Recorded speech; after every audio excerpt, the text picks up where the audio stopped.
संगमनेर तालुक्यातील चिंचोली गुरव येथे सोनवणे मेडिकलचा दिमाखदार शुभारंभ. पशुपालक आणि पोल्ट्री व्यावसायिकांसाठी एक हक्काचे दालन. संगमनेर तालुक्यातील चिंचोली गुरव येथे पशुपालक आणि शेतकऱ्यांच्या सेवेसाठी सज्ज झालेल्या सोनवणे मेडिकल शाखा क्रमांक 2 चा भव्य उद्घाटन सोहळा शनिवार दिनांक 28 फेब्रुवारी 2026 रोजी उत्साहात संपन्न झाला. केवळ औषध विक्रीच नव्हे तर तज्ञ मार्गदर्शन आणि फार्म व्हिजिटची सुविधा एकाच छताखाली उपलब्ध झाल्याने परिसरातील शेतकरी वर्गातून मोठे समाधान व्यक्त होत आहे. या सोहळ्यासाठी दिग्गजांची उपस्थिती लाभली. या सोहळ्याला राजकीय आणि सामाजिक क्षेत्रातील मान्यवरांची विशेष उपस्थिती लाभली होती. कार्यक्रमाचे प्रमुख पाहुणे म्हणून जिल्हा परिषदेच्या सदस्या शालिनीताई विखे पाटील आणि बाप कंपनीचे संस्थापक अध्यक्ष माननीय श्री रावसाहेब घुगे साहेब उपस्थित होते. यावेळी शालिनीताई विखे यांनी सोनवणे परिवाराचे या उपक्रमाचे कौतुक करत ग्रामीण भागातील पशुधनाचे आरोग्य जपण्यासाठी ही सेवा मैलाचा दगड ठरेल असा विश्वास त्यांनी व्यक्त केला. शेतकऱ्यांसाठी फार्म व्हिजिटची विशेष सुविधा सोनवणे मेडिकलच्या या नवीन शाखेचे वैशिष्ट्य असणार आहे.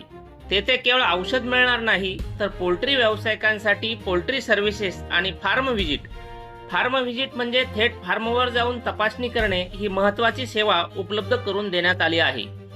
याबद्दल माहिती देताना श्री दीपक विलासराव सोनवणे म्हणाले की पशुपालकांना वेळेवर उपचार आणि योग्य तांत्रिक मार्गदर्शन मिळावे या उद्देशाने आम्ही ही शाखा विस्तारली आहे. या आनंद सोहळ्याला परिसरातील नागरिक व पशुपालक मोठ्या संख्येने उपस्थित होते. यावेळी विलास गंगाधर सोनवणे, प्रकाश बाबूराव सोनवणे, खंडेराव पंढरनाथ सोनवणे, लोकनियुक्त सरपंच विलास रामराव सोनवणे, विलास अण्णा सोनवणे, माजी सरपंच योगेश सोनवणे, सुभाष राजहंस गोडगे, सुभाष पंढरनाथ सोनवणे, बाळासाहेब बारकू सोनवणे, भाऊसाहेब दादा पाटील सोनवणे, माजी संचालक श्री हौशीराम रामराव पाटील सोनवणे हे देखील उपस्थित होते. दीपक विलास सोनवणे आणि सुयोग विलास सोनवणे, नानासाहेब मारुती आभाळे, डॉक्टर सुहास आभाळे, श्री अनिल गोडगे सर, सतीश दादा आभाळे, आश्विनाथ ॲग्रोचे संस्थापक मालक, नीलकमल उद्योग समूहाचे संस्थापक एकनाथ शेठ मुंगशे, सुभाष मुंगशे, रवींद्र कासारकर, संकेत पगारे, आशिष निर्मळ यासह इतर मान्यवर यावेळी उपस्थित होते. या कार्यक्रमासाठी प्रमुख पाहुणे मान्य रावसाहेब पाटील गोडगे, आपल्या गावचे माजी सरपंच मान्य खंडेराव पाटील सोनवणे, भाजपाचे अध्यक्ष मान्य सुभाष पाटील गोडगे, आपले मेडिकलचे मालक ज्यांनी आपल्याला मार्गदर्शन केले असे मान्य दीपक पाटील सोनवणे, दुसरे मार्गदर्शक मान्य शिवसेना प्रमुख राजू भाऊ सोनवणे, मान्य अशोक पाटील गोडगे, मान्य विलास पाटील सोनवणे, मान्य प्रकाश पाटील सोनवणे, उपस्थित सर्वच मान्यवर बंधू भगिनी. खरं तर बरेच दिवसापासून खंडू पाटील सोनवणे आणि दीपक भाऊ हे माझ्या मागे लागले होते की आपल्याला पशुवैद्यकीय जे काही मेडिकल स्टोअर आहे त्याचं आपल्याला उद्घाटन करायचं आहे.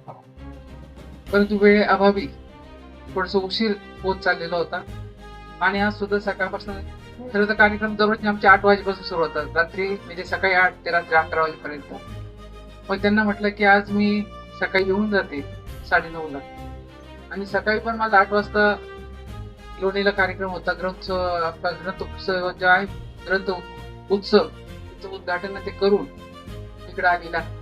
सकाळची वेळ असल्यामुळे थोडस बरंच आपल्याला पण गाय पिणं हे ते या गोष्टीतून थोडा उशीर होत असतो. परंतु आपण मोठ्या संख्येने इथं उपस्थित झाला त्याबद्दल आपल्या सर्वांच्या मनापासून आभार मानतो. आपल्याला माहिती आहे की शेतीला जोडधंदा म्हणून आपण दुग्ध व्यवसाय करत असतो आणि दुग्ध व्यवसाय बरोबरच पोल्ट्रीचा व्यवसाय सुद्धा चांगल्या पद्धतीने या भागामध्ये सुरू झालेला आहे. जिल्हा परिषदेचे 2007 ते 12 आणि 17 ते 21 असे 10 वर्षे जिल्हा परिषद कारभार करत असताना आपल्या या भागामध्ये जो काही पोल्ट्रीचा व्यवसाय आहे त्याच्या संदर्भात जेव्हा जेव्हा अडचणी आल्या तेव्हा तेव्हा निश्चितच फुलाची पाकळी बनवून हातभार लावण्याचं काम केलेलं आहे. कारण मध्ये जो काही त्या कोंबड्याच्या पिल्लांना कोंबड्यांना जो काही आजार आलेला होता, बऱ्याचशा बर्ड फ्लू म्हणून, आणि बऱ्याचशा कोंबड्या मेल्या होत्या. बऱ्याचशा लोकांनी त्या आजार म्हणून बाकीचे कोंबडे पण सोडून पण दिलेले होते. अंडे फेकून देण्याची वेळ आलेली होती. गैरसमज याच्यातून बरंच आपल्या शेतकऱ्यांचं नुकसान झालेलं होतं. परंतु आता परत चांगल्या पूर्वस्थितीवर हा व्यवसाय आपल्या भागामध्ये सुरू झालेला आहे.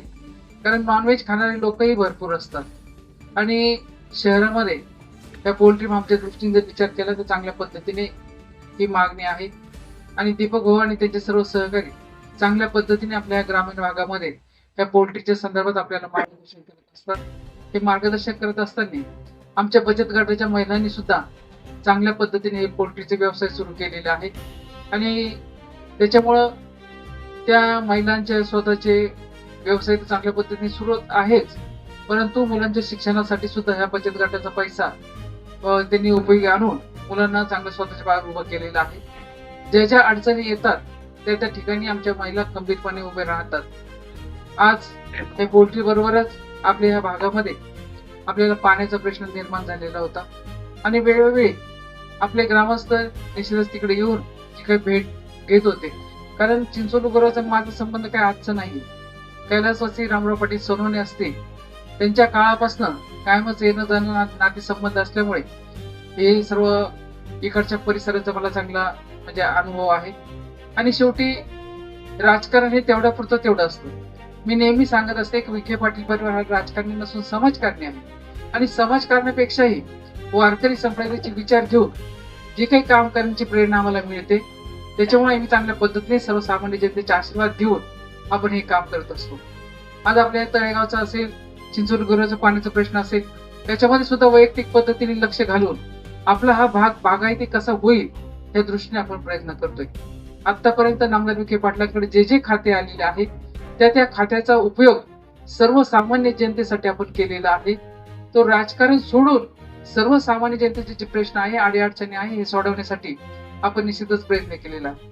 पद्मभूषण बाळासाहेब विखे पाटलांनी जे काही स्वप्न बघितलं होतं पाण्याचं, आपल्या ह्या ग्रामीण भागातल्या लोकांना, सर्व शेतकऱ्यांना, शेवटच्या तळागाळातल्या लोकांपर्यंत पाणी मिळालं पाहिजे आणि चांगल्या पद्धतीने त्यांनी शेती केली पाहिजे. पावसाचं पाणी सुद्धा आपल्याला इकडं कसं आणता येईल या दृष्टीने त्यांनी जे स्वप्न बघितलेलं होतं ते स्वप्न पूर्ण करण्यासाठी कदाचित परमेश्वरांनी साहेबांना जलसंपदा खातं दिलं असले पाहिजे. आणि हे जलसंपदा खात्यामधून आज 1 वर्ष झालेलं आहे. आता नुकतंच आपलं जे अधिवेशन चालू आहे याच्या अगोदर जे काही कॅबिनेटची मिटिंग झाली, तर एका वर्षामध्ये जे काही घडामोड झालेली आहे, ज्या चांगल्या पद्धतीने साहेबांनी काम केलेलं आहे, त्याचं पुस्तिकाचं म्हणजे उद्घाटन सुद्धा आपल्या राज्याचे मुख्यमंत्री माननीय देवेंद्रजी फडणवीस साहेब यांच्या हस्ते झालेलं आहे. आणि कोणकोणत्या पद्धतीने जे काम केलेलं आहे आणि कोणकोणत्या पद्धतीने जो निधी मिळालेला आहे, ह्या निधी आपल्या सर्वसामान्य जनतेसाठी कसा त्यांनी वापर केलेला आहे. कारण सर्व चाऱ्या दुरुस्त करणे, गाळ काढणे, सर्वांच्या लोकांपर्यंत पाणी कसं जाईल या दृष्टीने त्यांनी प्रयत्न केलेला आहे. आपल्या या भागाचा अभ्यास सुद्धा चांगल्या पद्धतीने झालेला आहे आणि निश्चितच आपल्या शेवटच्या टोकापर्यंत पाणी कसं पोहोचेल याच्यासाठी मी सुद्धा वैयक्तिक लक्ष घालत आहे. कारण पाणी हा आपला सर्वसामान्य प्रश्न आहे आणि आमच्या महिलांच्या डोक्यावरचा हंडा सुद्धा कमी कसा होईल या दृष्टीने आपण प्रत्येकाच्या दारात नळ कसं येईल या दृष्टीने आपण प्रयत्न करणार आहोत. कारण जर पाणी असलं तरच आपलं सर्वसामान्य शेतकऱ्यांचं जीवन चांगल्या पद्धतीने सुलभ होईल या दृष्टीने आपण प्रयत्न करणार आहोत. मी जास्त काही न बोलता जे काही शब्द दिलेले आहेत हे पूर्तता करण्यासाठी निश्चितच शेवटपर्यंत मी प्रयत्न करेन आणि आपल्या शेतामध्ये पाणी कसं येईल या दृष्टीने जे आपण स्वप्न बघितलेले आहे हे पूर्ण केल्याशिवाय राहणार नाही, एवढंच मी आपल्याला सांगते. व जास्त न बोलता आपल्या सर्वांना मनापासून शुभेच्छा देते व दीपकने त्यांच्या परिवाराने जे काही इथं पोल्ट्री फार्मच्या संदर्भात, कृषीच्या संदर्भात असेल, पशुवैद्यकीच्या संदर्भात जे काही औषधं त्यांनी इथं उपलब्ध केलेलं आहे, निश्चितच आपल्या गावामध्ये एक वैभवात भर पडलेली आहे. कारण एखादं औषध, एखादं काही जर पाहिजे असेल आपल्या शेतीसाठी तर 4-4, 5-5 किलोमीटर आपल्याला लांब जावं लागतं. परंतु जागच्या जागी आपल्या गावामध्ये अशा सुविधा उपलब्ध करून दिल्यामुळे आपला वेळ आणि पैसा वाचतो या दृष्टीने त्यांनी विचार केलेला आहे. हे सांगत असताना मी नेहमी सांगते की स्वतःसाठी सर्व जगतात, परंतु आपण एक समाजाचा देण असतो, समाजासाठी काहीतरी केलं पाहिजे या भावनेतून आपण एकमेकांना सहकार्य करा आणि आपला माणूस वर कसा येईल, उच्च पदाला कसं जाईल या दृष्टीने तुम्ही आम्ही प्रयत्न करूया, एवढंच मी आपल्याला सांगते व माझे 2 शब्द संपवते. धन्यवाद. विकास केला पाहिजे, जेणेकरून आपली पुढची पिढी सुधारेल असं मला वाटतं. आम्ही विशेषतः मी त्या दिवशी प्रपोजल दिलं की चिंचोलीमध्ये असं AIचं किंवा मुलांसाठी एक असं संकुल तयार व्हावं, जेणेकरून सगळी मुलं एकत्र येऊन पुढच्या फ्युचरला लागणाऱ्या सगळ्या टेक्नॉलॉजी शिकतील. आणि तर आज आमच्या मुलांनी इथे बाप कंपनीमध्ये पोल्ट्री लॉ आपण दीपक आणि सुप्रियाचं नाव याच्यासाठी घेतो कारण ती आमची एम्प्लॉई होती आणि तिने सोडून व्यवसाय सुरू केला आणि चांगल्या प्रकारे डिजिटल मार्केटिंग करून 1 वर्षातच तिने खूप चांगली ग्रोथ करून दाखवली. त्याबद्दल या दोघांचे अभिनंदन आणि यांच्या परिवाराचे अभिनंदन. व्यवसायाकडे आपण नक्कीच वळलं पाहिजे आणि तो कुठलाही असो. म्हणजे आम्ही शाळेत शिकायचो, आमच्या 10वीत असताना मला आमच्या मुख्याध्यापकाने एक धडा सांगितला होता की तुम्ही अगदी गवंडी जरी झाला तरी चालेल, पण असे गवंडी व्हा की तुम्हाला जगात ओळख असली पाहिजे. त्याप्रमाणे व्यवसाय कुठलाही असो, तो जर मन लावून केला, जिद्दीने केला तर तो ग्रो होतो. मागच्या वर्षी याच वेळेला साधारणतः त्यांनी मला संगमनेरच्या मेडिकलच्या उद्घाटनाच्या वेळेस निमंत्रण दिलं होतं. आज एकच